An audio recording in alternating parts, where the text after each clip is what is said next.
ఐపీఎల్లో ఆడేందుకు ఏకంగా పాకిస్తాన్కే good bye చెప్పేశాడు. ఫ్రెండ్స్, ఛానల్ ఫస్ట్ టైం చూస్తే ఒక సబ్స్క్రైబ్ చేసుకోండి. అలాగే వీడియో నచ్చితే ఒక లైక్ అయితే చేయండి. మీరు చేసే ఒక లైక్ వల్ల నాకైతే ఒక బూస్టింగ్ వస్తుంది. అలాగే ఈ ఇన్ఫర్మేషన్ చాలా వరకు అయితే రీచ్ అవుతుంది. ఇప్పుడైతే వీడియోలోకి వెళ్ళిపోదాం. ఇండియన్ ప్రీమియర్ లీగ్ ప్రారంభం సీజన్లోనే పాకిస్తాన్ ఆటగాళ్లు కూడా ఆడారు. కానీ ఆ తర్వాత వారిపై నిషేధం విధించారు. కానీ ఒక పాకిస్తానీ ఆటగాడు ఐపీఎల్ 2025లో ఆడేందుకు సిద్ధమయ్యాడు. ఈ విషయాన్ని ఈ ఆటగాడు స్వయంగా వెల్లడించాడు. ఇండియన్ ప్రీమియర్ లీగ్ 2008వ సంవత్సరంలో ప్రారంభమైంది. ఈ లీగ్ ఇప్పుడు ప్రపంచంలోనే అత్యంత ధనిక క్రికెట్ లీగ్లో ఒకటిగా మారింది.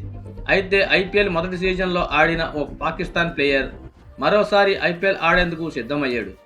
2008లో ముంబై ఉగ్రవాది దాడి తర్వాత పాకిస్తాన్ ఆటగాళ్లను ఈ లీగ్లో ఆడేందుకు నిషేధించిన సంగతి తెలిసిందే. ఈ క్రమంలో ఐపీఎల్ వచ్చే సీజన్లో ఆడేందుకు ఏకంగా తన సొంత దేశానికే గుడ్ బై చెప్పేశాడు. ఈ విషయాన్ని ఆ ఆటగాడే స్వయంగా వెల్లడించిన గమనార్హం.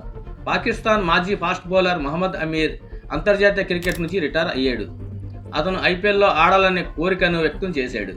2026లో ఇండియన్ ప్రీమియర్ లీగ్లో ఆడడానికి తను అర్హత సాధిస్తానని, అవకాశం వస్తే దాన్ని ప్రయత్నించాలనుకుంటున్నానని మహమ్మద్ అమీర్ వెల్లడించారు.